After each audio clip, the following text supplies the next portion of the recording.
AK Pack News 55. If you like this video, please subscribe the channel. Thank you. बिस्मिल्लाहिर्रहमानिर्रहीम, अस्सलाम वालेकुम वरहमतुल्लाहि वबरकातुहू। दोस्तों, आप अपना यूट्यूब चैनल पाक न्यूज़ 55 देख रहे हो। मैं अहमद खान। आप सब दोस्तों से गुजारिश है कि अगर आपको मेरी वीडियो पसंद आए तो प्लीज़ चैनल को सब्सक्राइब भी कर दें और लाइक और शेयर ज़रूर करना। आपका बहुत बहुत शुक्रिया। आज बात करूँगा जो सुप्रीम कोर्ट में या हाई कोर्ट में जो केस चल रहे हैं इमरान खान के ऊपर। इसके अलावा जो शरीफ फैमिली ने और ख़ास करके नून लीग में शरीफ फैमिली ने जो एक खेल खेलना चाहा था उसमें उनको नाकामी हुई।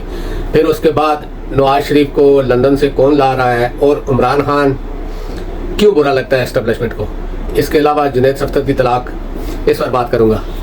सबसे पहले तो बात करता हूँ मैं थोड़ी सी फ़लस्तीन पर कि फ़लस्तीन में बहुत ज़्यादा बुरे हालात हैं। यानी कि आम लोगों के जंग तो हो रही है, चलो जंग लड़ने वालों के तो बुरे हो ही सकते हैं, लेकिन जो आम पब्लिक है उसके बहुत बुरे हालात हैं। उनके लिए ज़मीन तंग हुई है और जो फ़लस्तीनी आम फैमिलीज़ हैं उनके लिए मुश्किलात में इजाफा ही हो रहा है, क्योंकि ये जंग तवील पकड़ती नज़र आ रही है। और इस जंग में अब बहुत से लोग मुल्क हिस्सा ले रहे हैं अपने अपने फ़ायदे के लिए, क्योंकि रशिया, चीन, ईरान, तुर्की ये एक साइड में हो गए हैं और दूसरी साइड में यूरोप और अमेरिका एक साइड में हो गए हैं। तो ये अब सिर्फ फ़लस्तीन और इसराइल का मसला नहीं रहा, ये एक आलमी जंग बनने जा रही है। इसको ख़त्म करने के लिए वैसे तो सऊदीया, तुर्की, ईरान इन लोगों की आपस में टेलीफोनिक बात हुई है, लेकिन कोई मुसलमान मुल्कों का किरदार नज़र नहीं आ रहा है और पाकिस्तान तो बिल्कुल ही नज़र नहीं आ रहा है इसमें। क्योंकि कोई लीडर होता है ना तो बात आगे बढ़ती है, या कोई हाथ पाँव चलाता है या जिसको पहुंच होती है। तो यहाँ पर पाकिस्तान में तो आपको पता ही है, फिर खास करके शरीफ फैमिली का और जरदारी हो गया या एस्टेब्लिशमेंट हो गई, उनके मुंह से तो एक लफ्ज़ भी नहीं निकला, ना मौलाना फजल रहमान के मुंह से, ना दूसरे हमारे जो उलमा है कुछ जो बहुत ज़्यादा उछल कूद करते थे इस्लाम के बारे में, उनमें से किसी के मुँह से एक लफ्ज़ तक नहीं निकला। शरीफ फैमिली तो खैर मजम्मत कर ही नहीं सकती, क्योंकि वो उनके मुल्कों में रहते हैं, उनका सारा पैसा, उनके बैंक बैलेंस, उनके कारोबार, उनका हर कुछ औलादे उन मुल्कों में है, तो वो कैसे इसकी मजम्मत कर सकते हैं। तो ये सोचने की बात तो पाकिस्तानी लोगों की है, क्योंकि एस्टेब्लिशमेंट तो शरीफ फैमिली को फुल प्रोटोकॉल दे रही है और उसको लाने के लिए लीडर बनाया जा रहा है, उसको लाने के लिए पूरा एक प्रोटोकॉल दिया जा रहा है। जिस तरह अभी देखें आप लंदन में जो कुछ हुआ, हमारे कौंसलर की तरफ से पाकिस्तान गवर्नमेंट के पैसे से जो सफ़ीर उधर लगा हुआ है, वो नवाज शरीफ को जब एयरपोर्ट पे भेजने के लिए गए तो वो पूरा एक प्रोटोकॉल लेकर गया। नवाज शरीफ की हैसियत क्या है अभी, चलो वो 3 बार का वज़ीर-ए-आज़म है, लेकिन वो था, अभी तो नहीं है ना।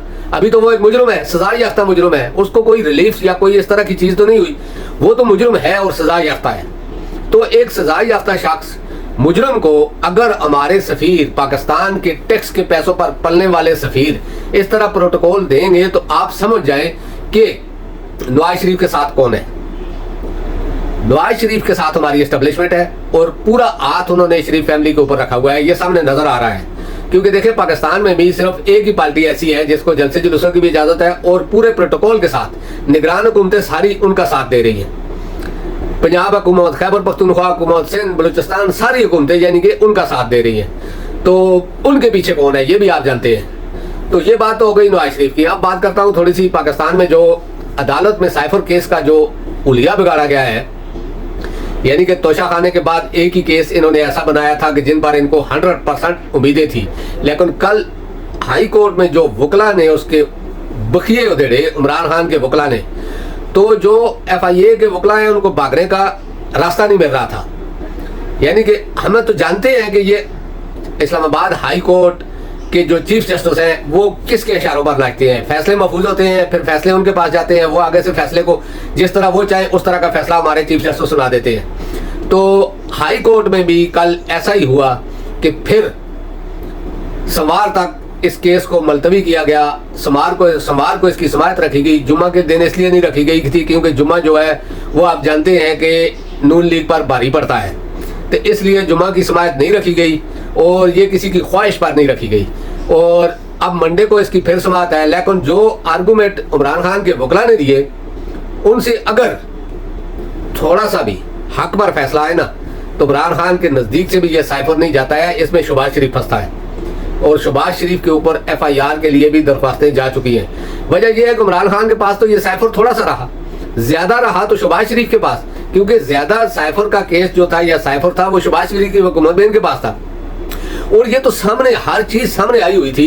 राना सनाउल्लाह का बयान देखें, शहबाज शरीफ का बयान देखें। जब शहबाज शरीफ ने दोबारा एक मीटिंग बुलाई थी जो हमारी एजेंसियां भी जिसमें थी, यानी कि मसल्ह अफवाज के सरबराहान भी उसमें थे और हुकूमत के लोग भी उसमें थे, जिसमें हमारा जो जिस सफीर ने ये साइफर भेजा था वो भी इसमें था। तो शहबाज शरीफ ने तस्लीम भी किया था इस चीज को और उसने कहा भी था कि मैं इस पर एक बड़ा कमीशन बनाऊंगा। लेकिन वो कमीशन तो बनना तो दूर की बात है, उस पर नाम लेना भी अपना गुनाह समझते हैं, यानी कि इतने बहादुर ये नहीं है। तो कहने का ये मकसद है कि साइफर पर तो मैं पहले भी बहुत वीडियो बना चुका हूँ। साइफर पर असल केस बनता है जो वो शहबाज शरीफ पर बनता है, क्योंकि साइफर असली हालत में तो बाहर नहीं आता, उसके तो कमेंट आते हैं। फिर इन्होंने केस किस लिहाज से बनाया कि जो साइफर गायब हुआ है, अगर साइफर गायब हुआ है तो क्या शहबाज शरीफ ने जो पेपर एक लिख कर दिया था उसमें किसी होटल के रेट लिखे हुए थे जो वो तीनों मसल्ह अफवाज के सरबराह से तस्दीक कराना चाहता था कि ये रेट ठीक है? वो भी तो साइफर ही था। वो साइफर उसमें भी तो वही लिखा हुआ था जो इमरान खान के दौर में था। फिर साइफर कैसे गायब हो सकता है? राना सनाउल्लाह ने कहा साइफर वज़ारत खारजिया के पास है, तो फिर साइफर कैसे गायब हो सकता है? इमरान खान के ऊपर इस तरह की जो केस बनाया गया है वो केस बनता ही नहीं है। असल अगर केस किया जाए तो वो शहबाज शरीफ पे बनता है, क्योंकि ज्यादा दिनों साइफर शहबाज शरीफ के पास रहा। फिर तकरीबन 16 महीने के बाद इनको याद आया और 16 महीने के बाद FIR काटी जाती है। ये बातें अदालत में वकला ने कंफर्म कर दी हैं और जज को भी एक किस्म के पसीने आ रहे थे कि मैं इसका दफा कैसे करूंगा। ये बात तो हो गई साइफर की। इसके बाद जरा मैं बात करता हूँ थोड़ी सी जुनैद सफ्तर की बीवी ने उसको तलाक दे दी है, और वजह जो है वो मैं अपने अगले व्लॉग में सारी तफसील से आपको बताऊंगा कि क्यों तलाक हुई है, क्या वजह हुई थी और किस वजह से उनकी तलाक हुई है। नवाज शरीफ लंदन से जब निकला तो उसके लिए बुरी खबरें ही थी। सबसे बड़ी बुरी खबर तो ये थी कि वो तो ये सोचकर इन्होंने प्रोग्राम बनाया था और जो एक एक्ट बिल पास किया था जिसमें उन्होंने लिखा एक शिक पास करवाई थी कि जो नाअहली है वो सबका अदवार में भी उस पर भी अपील भी की जा सकती है, और वो यानी कि ये जो एक्ट बना है इस पर यानी कि सबका दौर के जो नाअहल लोग हैं जिनको सारी जिंदगी के लिए नाअहल किया गया है वो भी सिर्फ 5 साल की होगी। और ये चीजें तो उन्होंने लिख दी थी, लेकिन जो असल चीज है दूसरी तो चलो चीफ जस्टिस ने जो किया या दूसरे जो जज साहबान उन्होंने किया, अपने हाथ पे कुल्हाड़ी मारी। लेकिन असल चीज क्या है कि जो जिस चीज के लिए ये सारा कुछ किया गया, यानी कि ये बिल पास करवाया 12, 15, 20 आदमियों की वजह से, 20 आदमियों ने असेंबली अरकान ने ये बिल पास किया, और ये सिर्फ इनका एक मकसद था कि नवाज शरीफ जब आएगा तो उसकी नाअहली खत्म हो जाएगी। लेकिन इसका उल्टा हो गया। सुप्रीम कोर्ट में जब इस बिल पर करारदाद पास हुई तो वो करारदाद में इसको रिजेक्ट कर दिया गया कि ये जो साबका जिन पे लगा हुआ है उस पर नहीं हो सकता ये लागू। तो यहाँ पर आके ये फंस गए हैं, और नवाज शरीफ तो अब सऊदीया चला गया है। देखो सऊदीया की मिन्नतें करेगा, फिर हो सकता है UAE की मिन्नतें करेगा, उनसे अपने लिए कुछ, यानी कि अभी तक वो डरा हुआ है। इमरान खान के तो नाम से ही वो डरते हैं ना, इसलिए नवाज शरीफ की ख्वाहिश थी कि इमरान खान की जो बाकी जिंदगी है वो जेल में गुजरे और तहरीके इंसाफ सियासत न कर सके, हमारे मुकाबले में न हो, और मेरे को वजीर आजम के तौर पर एक्सेप्ट किया जाए, ये शर्तें थी। अब आप सोचो कि जो लोग अपने आप को ताकतवर समझते हैं फिर वो कैसे अवाम से एक चीज की उम्मीद लगा सकते हैं कि अवाम उनको अच्छा समझे या उनका साथ दे, जब एक आदमी के बारे में आप खोल खोल कर हर फाइल सामने रखते थे लोगों के कि ये आदमी करप्ट है, ये चोर है, ये गद्दार है, इनके सारे बयानात आप चलवाते थे दिन रात। चलो भाजपा गया है ना, उसके बाद जो लोग उसके साथ थे वो तो मौजूद है, दिन रात यही चीज होती थी। फिर उसको सजा दिलवाई गई, नाअहल किया गया, चलो गलत किया गया, लेकिन किसने किया? एस्टेब्लिशमेंट ने। और अब आप ही कह रहे हो कि वो आदमी आकर फिर पाकिस्तान पर एक बार हुकूमत करे। क्यों? क्या आप कोई खरीदा हुआ है पाकिस्तान को आप लोगों ने कि आप जो फैसला करेंगे इमरान का यस सर यस सर, अवाम का यस सर यस सर? अब तो लोग पढ़े लिखे हैं, पहले वाले जाहिल तो नहीं थे या फिर पटवारी तो नहीं है कि जो चीज आप बोले वही होगा। ओके भाई, नवाज शरीफ के लिए सब रास्ते बंद, ओके भाई बंद। नवाज शरीफ के लिए सारे रास्ते खुले, ओके भाई खुले। नहीं, अब ऐसा नहीं होगा। अब अवाम समझ भी चुकी है, अवाम में शऊर भी आ चुका है, और सबसे ज्यादा चीज क्या है कि नौजवान तबका ज्यादा पढ़ा लिखा है और वो ये समझता है कि हम इस वक्त जिस हालत में है उसमें 2-3 करैक्टर पाकिस्तान के ऐसे हैं जिन्होंने पाकिस्तान को आगे नहीं जाने दिया। सबसे बड़ी एस्टेब्लिशमेंट यानी कि अदलिया भी उसमें शामिल है और दूसरे इदारे भी, ब्यूरोक्रेट भी सारे।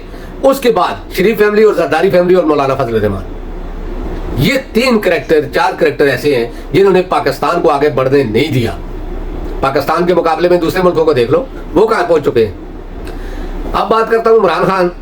इमरान खान से मुखालफत जो एस्टेब्लिशमेंट की चल रही है, उसकी वजह क्या है? ये तो नहीं कि इमरान खान बुरा आदमी है। इमरान खान का कोई ऐसा बयान नहीं है जो उसने फौज के खिलाफ दिया हो या उसने पाकिस्तान के खिलाफ दिया हो। जितने बयान नून लीग या नवाज शरीफ या मरियम नवाज ने दिए थे या जरदारी ने दिए या फजल रहमान ने दिए, उनके मुकाबले में तो इमरान खान का एक छोटा सा एक बयान है, वो भी एक आम यानी कि 21 ग्रेड के अफसर के खिलाफ, 20 ग्रेड के अफसर के खिलाफ। वो कोई ऐसा बयान तो नहीं था कि इमरान खान के साथ ऐसा किया जाए। नहीं, असल वजह क्या है कि इमरान खान एहतसाब चाहता है, इमरान खान पाकिस्तान की आज़ादी चाहता है। इमरान खान दुनिया का जो पाकिस्तान के ऊपर यानी कि एक दबदबा था, दबदबे का मतलब है कि गुलामी का जो उन्होंने अपना पाकिस्तान के ऊपर एक बिठाया हुआ था, लेबल लगाया हुआ था, उसको उतार फेंकना चाहता है। दूसरों के हुक्म पर अपनी अब खारजा पॉलिसी हम बनाना चाहते हैं, वो नहीं करने देना चाहता। बोलता है हमारी आज़ाद खारजा पॉलिसी होगी, हम अपने फैसले करेंगे। पाकिस्तान एक बड़ा मुल्क है, बड़ी आबादी वाला मुल्क है, एटमी ताकत है। इसके अलावा हमारी फौज और हमारी फौज के पास असला बहुत पायदार है। ये चीज़ें, और सबसे बड़ी चीज़, इमरान खान करप्ट नहीं है। इसी वजह से जो करप्ट लोग हैं वो करप्ट लोगों का साथ दे रहे हैं और उनको आगे लाने के लिए वो एक ऑनेस्ट और महब्बे वतन और एक ऐसे शख्स को जो पढ़ा लिखा भी है, हर चीज़ समझता है, दुनिया में उसका नाम है, इस्लाम पसंद है, हज़रत मोहम्मद मुस्तफ़ा सल्लल्लाहु अलैहि वसल्लम की ज़ात अक़दस का दफ़ा करना चाहता है, कुरान की बेरुमती के खिलाफ आवाज़ उठाना जानता है, मुसलमान मुल्कों में कहीं भी आवाज़ कोई जुल्म हो रहा है उसके खिलाफ आवाज़ उठाना जानता है। इस वजह से इमरान खान की मुखालफत हो रही है और जो लोग कर रहे हैं इसकी मुखालफत, इमरान खान को आगे से हटाने का एक तरीका कर रहे हैं, उसमें इंटरनेशनल और नेशनल सब लोग मुलव्वस हैं, क्योंकि इमरान खान उनको पसंद नहीं है। वजह यही है कि इमरान खान करप्ट नहीं है, इसकी कोई फाइल नहीं बनी हुई है, इसको वो अपने इशारों पर नचा नहीं सकते। बस आखिरी बात यही है कि इमरान खान उनका दुश्मन है, क्योंकि इमरान खान करप्ट नहीं है, गद्दार नहीं है, दीन फरोश नहीं है, इस्लाम फरोश नहीं है। इमरान खान हर चीज़ में पाकिस्तान का दफा करता है, गरीबों की आवाज़ बनता है, गरीबों के लिए आवाज़ उठाता है, गरीबों के लिए जो भी कोशिश करता है कर रहा है। ये वजह थी कि इमरान खान की मुखालफत होनी शुरू हो गई दुनिया के ताकतवर मुल्कों में भी और पाकिस्तान के अंदर भी। तो दोस्तों अब तक के लिए इतना ही। इंशाल्लाह नेक्स्ट व्लॉग में आपसे मुलाकात होगी। अल्लाह पाक आप सबको अपनी ज़बान में रखे। अस्सलाम वालेकुम व रहमतुल्लाहि व बरकातहू। अल्लाह हाफिज़।